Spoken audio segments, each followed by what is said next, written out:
Hello everyone, എല്ലാവരും പോയതിൻ്റെ കൂട്ടത്തിൽ ഒരാളും കൂടി മിസ്സിംഗ് ആയി. സുരാജ് വെങ്ങാറമൂട് എന്ന് പറയുന്ന വ്യക്തി ഇപ്പോൾ മിസ്സിംഗ് ആണ്. അദ്ദേഹം എൻ്റെ കൂടെ ഇത്രയും നേരം ഉണ്ടായിരുന്നു. ആരെങ്കിലും കണ്ടെത്തുന്നുണ്ടെങ്കിൽ അദ്ദേഹത്തിന് ഒന്ന് കെട്ടഴിച്ച് വിട്ട് സഹായിക്കണമെന്ന് ഞാൻ അഭ്യർത്ഥിക്കുന്നു. സുരാജ് ചേട്ടാ,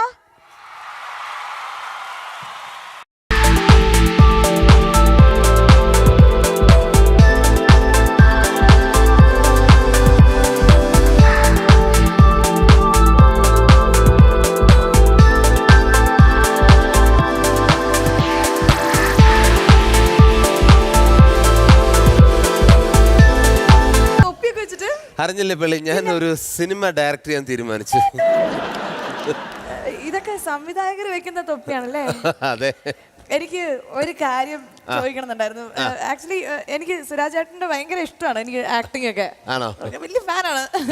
ആരാ ഹീറോയിൻ? ആരാ ഹീറോയിൻ? പാട് ഇവിടെയോ? അതൊരു കൊതു കുത്തിയാന്നേ. പിന്നെ കൊതുകൊക്കെ ഇപ്പൊ ഹീൽസ് ഇട്ടല്ലേ നടക്കുന്നത്.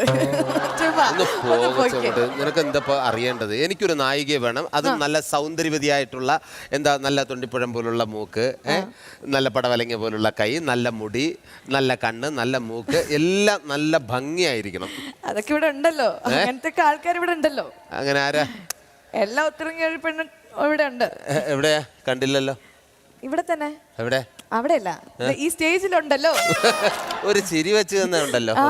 ശരിക്കും ഇതായിരുന്നു ഏറ്റവും വലിയ കോമഡി. ഓക്കെ, എനിക്ക് ഹീറോയിന്റെ കാര്യം വിട. ഹീറോ ആരാണ്? ഹീറോ എന്ന് പറയുന്നത് നമുക്ക് പഴയ ആൾക്കാർ വേണോ പുതിയ ആൾക്കാർ വേണോ എന്നുള്ളൊരു ചർച്ചയിലാണ്. പഴയ ആൾക്കാരും പുതിയ ആൾക്കാരും അല്ലേ? ഓക്കെ, അത് നല്ലൊരു ചർച്ചയാണ്. പഴയ നടന്മാരെയാണോ അതോ പുതിയ നടന്മാരെയാണോ ചേട്ടന് ഇഷ്ടം? എന്തോന്ന് ക്ലീശ ചോദ്യമാണ് പേളി ഈ ചോദിക്കുന്നത്. പഴയതാണോ പുതിയതാണോ ഇഷ്ടമെന്ന്. കഷ്ടം. വേറെ ഒരു ചോദ്യം ഇല്ലേ ചോദിക്കാൻ? എനിക്ക് പിന്നെ ഞാൻ വേറൊരു നല്ലൊരു ചോദ്യം ചോദിച്ചോളൂ. ഇന്ത്യയും ഇറാനും തമ്മിൽ ആണവ കരാർ ഒപ്പിട്ട വർഷം ഏതായിരുന്നു? അല്ല, അത് ആദ്യം പറഞ്ഞതാ നല്ലത്. ആണല്ലേ? അപ്പൊ അതിന്റെ ആൻസർ പറ. അത് ആൻസർ വളരെ ഈസിയാണ്. ഇപ്പോൾ പഴയ നടന്മാർ പുതിയ ചിത്രത്തിൽ അഭിനയിച്ചാലും പുതിയ നടന്മാർ പഴയ ചിത്രത്തിൽ അഭിനയിച്ചാലും വ്യത്യസ്തമാണ്. കണ്ടിരിക്കാനും നല്ല സുഖമുണ്ട്. രണ്ടുപേരും കഴിവുറ്റ പ്രതിഭകൾ തന്നെയാണ്. ഞാനൊരു കാര്യം വേണ്ടേ, ഈ ഇടയ്ക്ക് ഞാൻ പ്രേമം എന്ന സിനിമ കണ്ടു. അതില് പ്രേമത്തിലെ ഹീറോ ആയിട്ട് പഴയ ഒരു നടനായിരുന്നെങ്കിൽ ആരായിരുന്നു കറക്റ്റ്? പ്രേമത്തിലിപ്പോ പഴയ ഒരു താരം നായകനായിട്ട് വരണമെങ്കിൽ അത് ആരായിരിക്കും അല്ലേ? പഴയ ഒരു താരമാണ് ഇപ്പൊ പ്രേമത്തിലെ നായകനായിട്ട്. ഞാൻ ഗസ് ചെയ്യാം. വേറെ ആരുമല്ല, നമ്മുടെ സത്യം മാഷ്.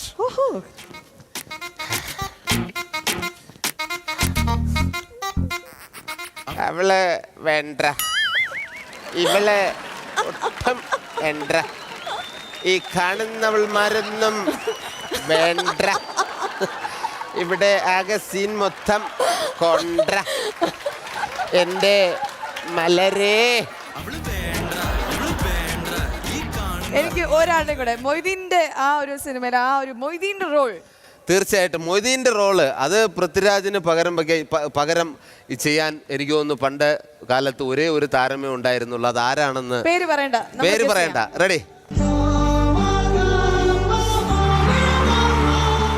ഈ പുഴയുടെ കരപിടിച്ച് നടന്നാൽ അങ്ങ് അറബിക്കടലെത്തും.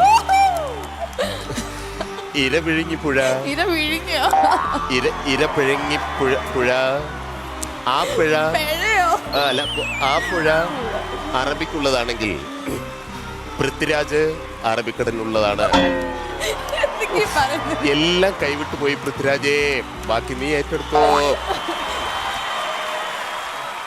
സൂപ്പർ ചേട്ടൻ അടിപൊളിയാണ്. ചേട്ടൻ ഡയറക്ടർ ആവുന്നുള്ള കാര്യം എന്തായാലും ഉറപ്പായി. ഞാൻ എപ്പോഴാ ഡേറ്റ് ബുക്ക് ചെയ്യേണ്ടത്? എന്റെ ഡേറ്റ് ഞാൻ ബ്ലോക്ക് ചെയ്യണമല്ലോ. തീർച്ചയായിട്ടും നായിക തന്നെ ആക്കാം. പക്ഷെ എനിക്ക് കുറച്ച് സമയം വേണ്ടി വരും. എനിക്ക് എന്തായാലും പണിയൊന്നുമില്ല. അല്ല, ഇപ്പോഴൊന്നും പ്രശ്നമല്ല. ഒരു 20 വർഷം കാത്തിരിക്കേണ്ടി വരും. അല്ല, എനിക്ക് ഡയറക്ഷൻ ഒന്ന് പഠിച്ചിട്ട് വേണം ഇതൊക്കെ ചെയ്യാൻ. നന്നായിട്ട് ഡയറക്ഷൻ പഠിച്ച് നന്നായിട്ട് ഡയറക്ട് ചെയ്യാൻ അറിയുന്ന കുറച്ച് നോമിനേഷൻസിലുള്ള പേരുകൾ ഞാൻ വായിച്ചോട്ടെ. എന്നാ പെട്ടെന്ന് ഒന്ന് വായിച്ചാട്ടെ. The nominees for Fortune Sunflower Oil IFA Awards for Direction.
ഈ അവാർഡ് നൽകുവാനായിട്ട് I invite Ravichandran, Kavya Madhavan and Kadireshan onto the stage.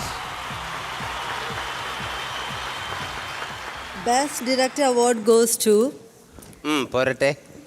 എൻ്റെ സ്വന്തം എൻ്റെ ഏറ്റവും പ്രിയപ്പെട്ട ലാലു ചേട്ടൻ, ലാൽ ജോസ് ഫിലിം നീന.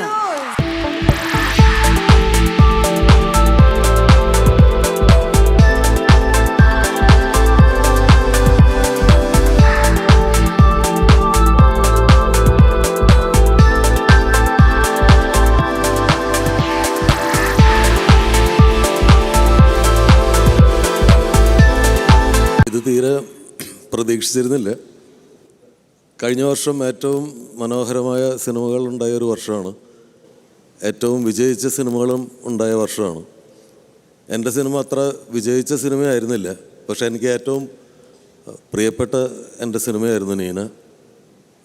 നീനയ്ക്ക് വേണ്ടി, നീനയുടെ പുറകിൽ പ്രവർത്തിച്ച എല്ലാവർക്കും വേണ്ടി ഞാനത് സ്വീകരിക്കുന്നു. താങ്ക്സ്. എൻ്റെ പല്ലൊക്കെ വെളുത്തിരിക്കുന്നുണ്ടല്ലേ? ഏത് സെൻസറൈൻ യൂസ് ചെയ്തിട്ടാണ്. ഇന്ന് സെൻസറൈൻ മീറ്റർ, എനിക്കറിയാം സമയമില്ല, എല്ലാവരും ബിസിയാണ്. പക്ഷേ ഈ ഒരു സെൻസറൈൻ മീറ്റർ എന്ന് പറയുന്നത് നമ്മളുടെ സെൻസിറ്റിവിറ്റി ചെക്ക് ചെയ്യുന്ന ഒരു സാധനമാണ്.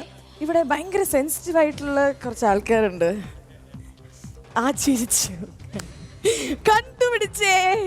എക്സ്ക്യൂസ് മീ, ഒന്ന് ഉയർത്തിരുന്നേക്കൂ, എന്നിട്ടാണ് എനിക്കൊന്ന് ക്രൂശിക്കാലോ. കിട്ടിയ വേളി ചോദ്യം ചോദിക്കുന്ന കൊള്ളാം, നല്ല വെളുത്ത പല്ലെന്ന് പറഞ്ഞിട്ടാ പോയത്. ആ പല്ലോട് കൂടി തന്നെ തിരിച്ചു വരണം. Actually you have done so many movies. അപ്പം ഭയങ്കര ഒരു ഹീറോയുടെ റോൾ ഇപ്പം കിട്ടുകയാണെന്ന് വിചാരിക്കുക. പക്ഷേ അതിന് ഒരു റെക്കഗ്നിഷൻ കിട്ടിയില്ലെങ്കിൽ how would you feel? Because it's a very sensitive ഒരു ക്വസ്റ്റ്യൻ ആണ് ഞാൻ ഇപ്പോൾ ചോദിച്ചത്. സോ എനിക്ക് സെൻസിറ്റിവിറ്റി തോന്നിയില്ല. മീറ്റർ എവിടെ? ലോ സെൻസിറ്റീവ് ആണ്. Low is a good thing. So Vijay Babu എന്ന് പറയുന്ന വ്യക്തി ഒരു ഭയങ്കര സ്ട്രോങ് മനുഷ്യനാണ്. He is not at all sensitive, but ഭയങ്കര full of love, full of happiness. അപ്പോൾ താങ്ക് യു സോ മച്ച്. ഇനി വേറൊരാൾ ഒന്നിരിക്കൂ. ടൊവിനോ, ഹായ്. നിങ്ങളുടെ എല്ലാ സിനിമയിലും കാമുകിമാരും നിങ്ങളെ ഉപേക്ഷിച്ചിട്ട് പോകാല്ല, ഒരു നിരാശ കാമുകൻ്റെ റോളാണ് നിങ്ങൾക്ക് എപ്പോഴും കിട്ടുന്നത്.